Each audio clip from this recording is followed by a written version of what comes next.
안녕하세요. 작은별 라디오입니다. 이번 내용은 바람핀 남편 이야기인데요. 지금 바로 시작하겠습니다. 저는 올해 46살 된 여자입니다. 남편은 49살 되었고요. 제가 27에 결혼해서 거의 20년을 같이 살았어요.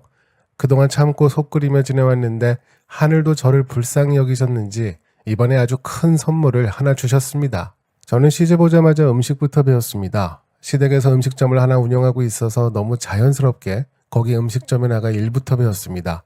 지금 생각해보니 도와달라, 일해달라 이런 말도 한마디 없었네요.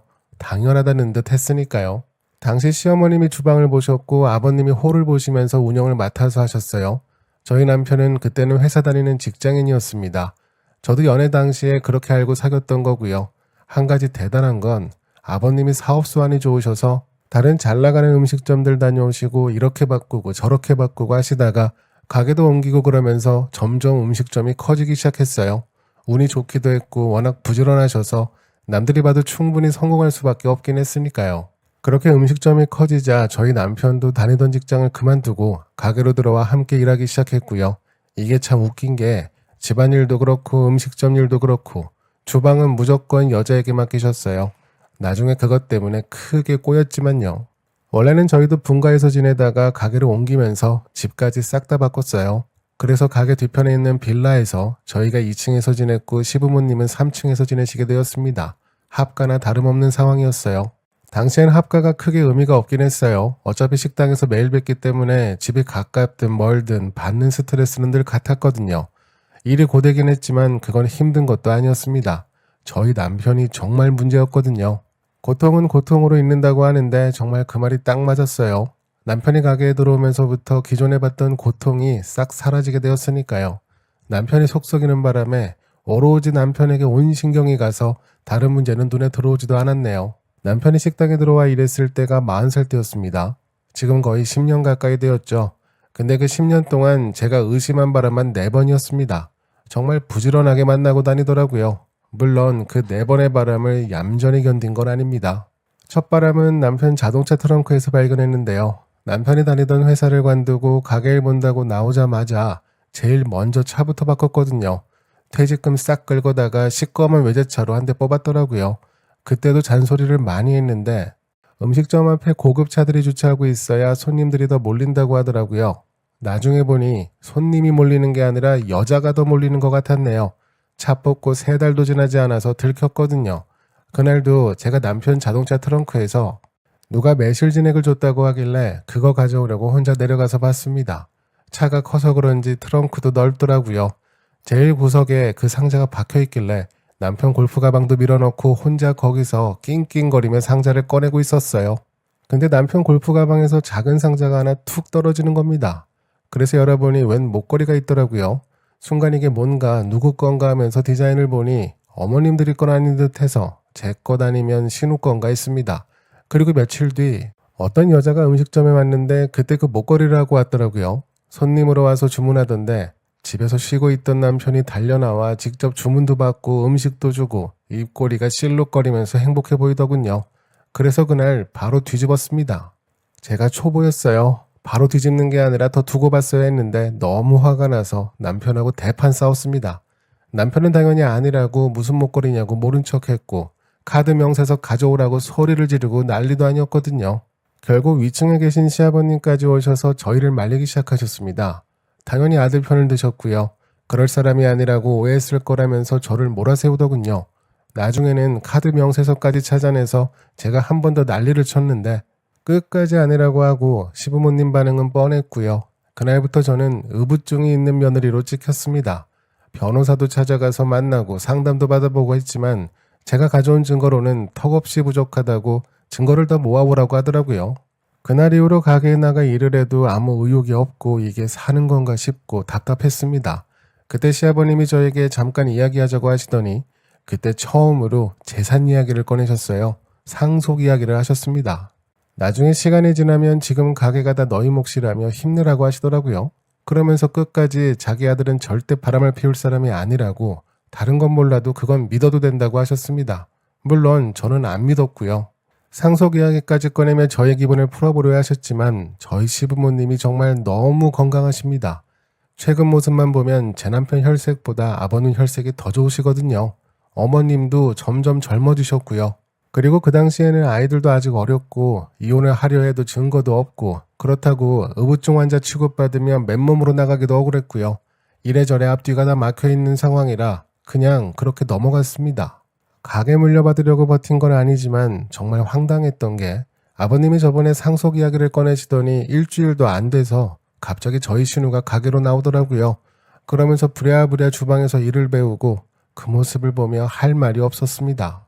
물론 그 뒤로도 남편이 이상하다는 느낌은 몇 번 받았어요. 그냥 낌새가 좀 수상해서 이것저것 뒤져보면 정말 깨끗했습니다. 핸드폰 잠금 패턴도 늘 같았고요.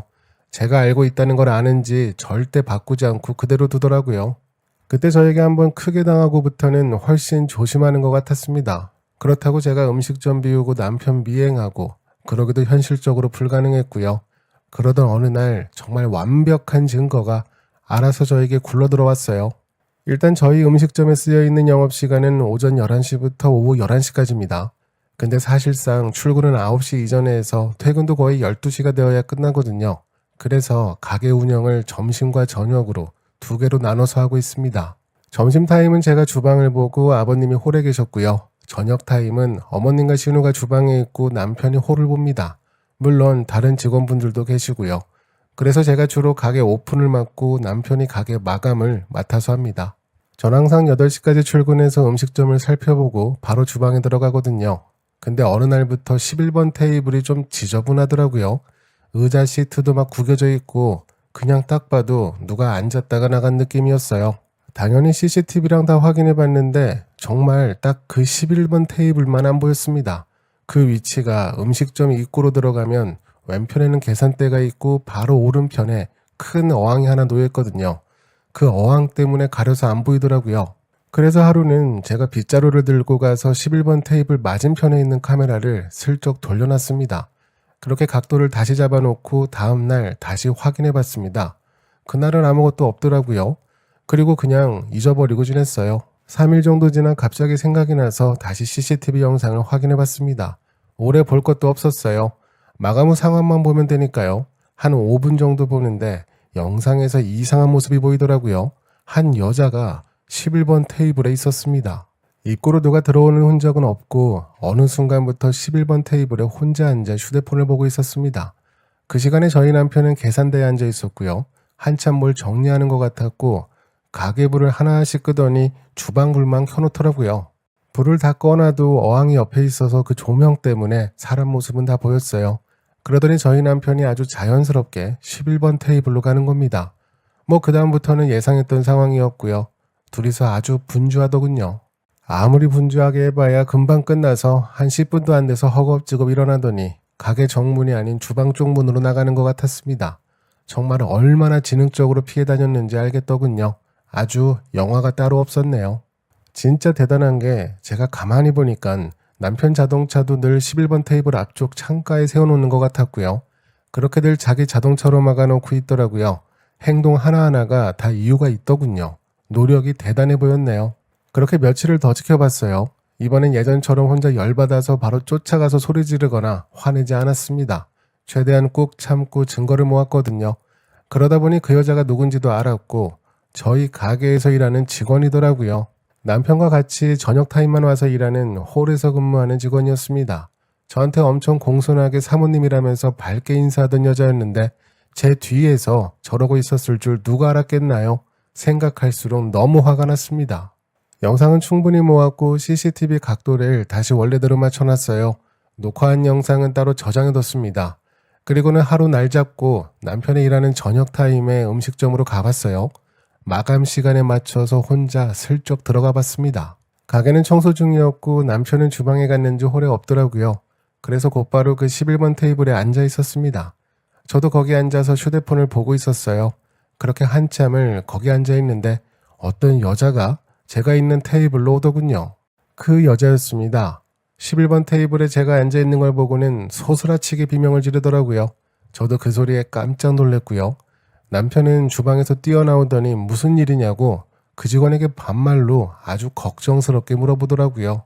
그러자 그 여자는 더 당황하면서 사모님이 이 시간에 여기 왜 계시냐고 저에게 물어봤습니다. 그제야 남편이 저를 보고는 갑자기 막 화를 내더라고요. 오면 온다고 이야기를 하지 사람 놀래게 뭐 하는 짓이냐고 하면서요. 남편 말은 싹 무시해버리고 그 여자에게 앉으라고 하고서 간단하게 대화를 해봤습니다. 언제부터 여기서 일을 했는지 이런저런 이야기를 해봤어요. 들으면 들을수록 참 대단했습니다. 그 여자 나이가 37살이더라고요. 참고로 제 남편이 49살이고요. 그 여자는 몇 년 전에 결혼했다가 최근 이혼해서 혼자 나와 살고 있다면서 운 좋게 좋은 직장 잡아서 정말 행운으로 생각한다고 하더군요. 그래서 왜 이혼했냐고 물었는데 그냥 성격 차이라고 우물쭈물 대답을 피하는 것 같았습니다. 아이는 없다고 하더라고요. 그러면서 계속 저보고 대단하시다면서 음식을 잘한다 어쩐다 저에게 계속 칭찬을 하는데 그 소리가 사람 놀리는 걸로 들리더라고요. 남편은 계속 제 주변에 왔다 갔다 하며 저를 쳐다봤고 그럴 때마다 그 여직원은 제 남편 눈치를 보고 있었고요. 그러더니 갑자기 가계부를 끄면서 정리 끝났다고 집에 가자고 하더라고요. 제 팔을 붙잡고 나가자고 했습니다. 그래서 나왔어요. 그 여직원은 쏜살같이 어디론가 뛰어가 버렸고요. 저는 남편과 함께 집에 돌아왔습니다. 저보고 다음에 올 때 미리 연락을 하고 오라고 계속 그러던데 그냥 웃기더라고요. 다음은 무슨 곧 끝인데요. 영상들을 잘 모아놓고 최대한 원본 그대로 보관했어요. 그리고 밤 11시가 돼서 남편에게 전화를 걸어봤습니다. 지금 가게에 있는지 물어봤는데 오늘은 밤에 잠깐 누굴 만나야 해서 신우가 뒷정리를 하고 있다고 하더군요. 제가 가게로 가겠다고 하자 그럼 30분 뒤에 오라고 그때 정도면 도착한다면서 늦게 오라고 하는 겁니다. 그래서 저는 최대한 서둘러 움직이기 시작했어요.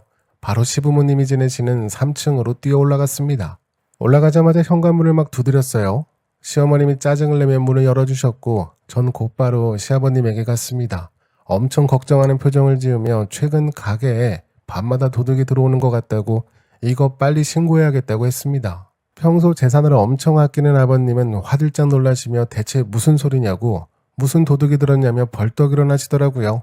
가게 CCTV에 다 찍혔다고 하면서 지금 당장 가게로 내려가서 확인하시자고 어머님도 같이 가시자고 했습니다.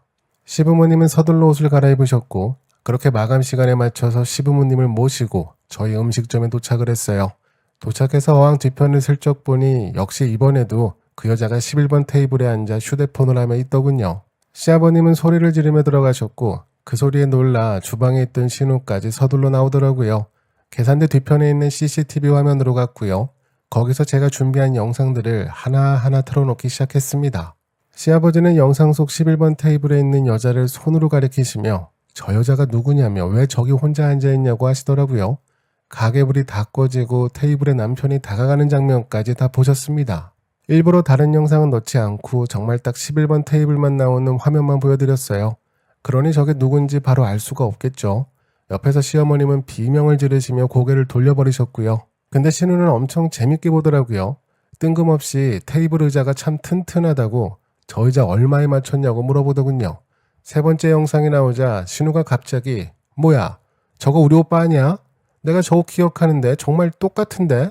이러자 시어머님은 다시 화면을 집중하며 보기 시작하셨습니다. 그러면서 한숨을 쉬시며 고개를 돌려버리셨고요. 시아버님도 이젠 아시는 것 같았어요. 그때 저희 남편이 들어왔습니다. 활짝 웃으면서 웬일이냐고 묻더군요.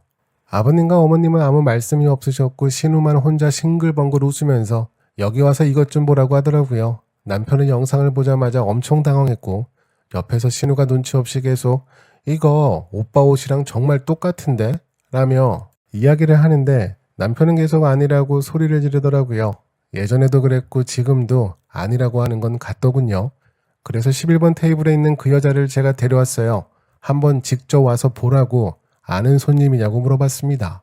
그 여자는 영상을 보자마자 깜짝 놀라며 자기 입을 손으로 틀어막더군요. 황급히 자리를 떠나려고 하자 제가 뒤에서 그 여자 머리카락에 손가락을 끼워 넣고 꽉 쥐며 다시 물어봤습니다. 이 사람 아는 사람이 맞냐고 했어요. 그 여자는 저와 제 남편 눈치를 번갈아 보더니 자기는 모르겠다고 하더라고요. 그래서 제가 활짝 웃으면서 그렇죠. 이거 누군지 모르겠죠. 내가 그래서 경찰에 바로 신고하려고요. 거기다가 영상 다 전달하면 될 거예요. 남편이 자기가 직접 신고하겠다고 했는데 제가 이미 그날 CCTV 15대 영상을 모두 갖고 있으니 분명 잡힐 거라고 잡히면 아주 혼쭐을 내줄 거라고 했습니다. 신우는 뒤에서 크게 한숨을 한번 쉬고 제 남편 등을 토닥이며 들어가더군요.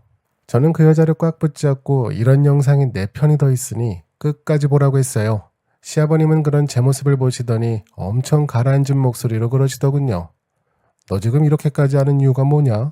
늦은 밤에 자고 있는 시부모 깨우다가 대체 왜 이러는 건데? 이러면 속이 풀려?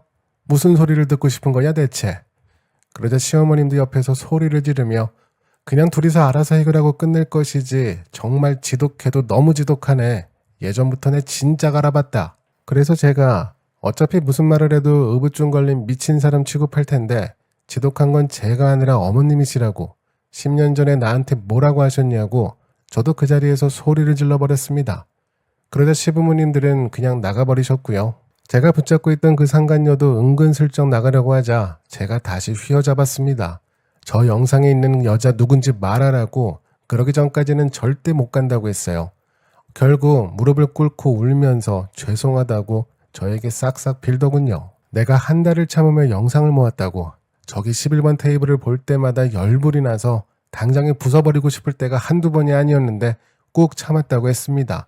그러면서 소리를 지르며 흔들고 있는데 남편이 옆에 와서 저를 말리더군요. 그래서 남편을 붙잡고 그날 10년 묵은 한풀이를 했습니다. 새벽까지 그랬습니다. 그리고 바로 다음날 영상을 들고 변호사를 찾아갔고요. 이번에는 그 정도 증거면 아무 소리 못한다고 하더라고요. 그렇게 이혼 소송을 진행했습니다. 위자료는 1,500씩 받았고요. 중요한 건 재산 분할이었어요. 그것 때문에 엄청 복잡했습니다. 그 큰 음식점을 하면서 위자료만 받고 나올 수 없으니까요. 제가 그동안 그 음식점에 내 청춘을 다 바쳤는데 너무 억울하죠. 그동안 제가 받은 월급도 없고 생활비 명목으로 따로 주신 것도 없고 가게 확장할 때 저희 집 팔아서 넣은 돈도 있었고요. 여러 가지 기록들이 저에게 매우 유리했습니다. 사실 그게 올바른 거였고요. 재산 증식에 있어서 저희 기여도가 크다고 인정받았고요. 웬만한 카페 하나 차릴 정도는 받았고 아이들도 데려왔습니다. 둘 다 고등학생이고 큰애는 곧 대학생이라 나는 엄마 노릇은 할 만큼은 다 했다고 아이들도 그러라고 하더군요. 저희가 살던 집은 팔았고 남편은 바로 3층으로 올라가 시부모님과 지냅니다. 듣자하니 자동차도 팔았다고 하네요. 상간녀는 당연히 저희 가게에서 잘리고 동네를 떠났다고 들었어요. 위자료는 잘 받았고요. 또 그렇게 살겠죠. 저는 솔직히 후련합니다. 가슴도 아프고 화도 나긴 하지만 지난 시간 동안 어차피 계속 힘들었어요. 그나마 제 남은 인생은 그런 답답한 기분 없이 더는 못 볼 걸 안 봐도 되니 차라리 더 좋거든요. 아주 후련하고 후회 따윈 전혀 없습니다. 제가 준비한 이야기는 여기까지입니다. 그 정도로 가족 사업에 기여도가 많은 며느리인데 시부모들이 먼저 아들을 말렸어야 정상인데 참 어리석었네요. 이혼 축하드리고요. 아주 잘하셨습니다. 절대로 다시 받아주지 마세요.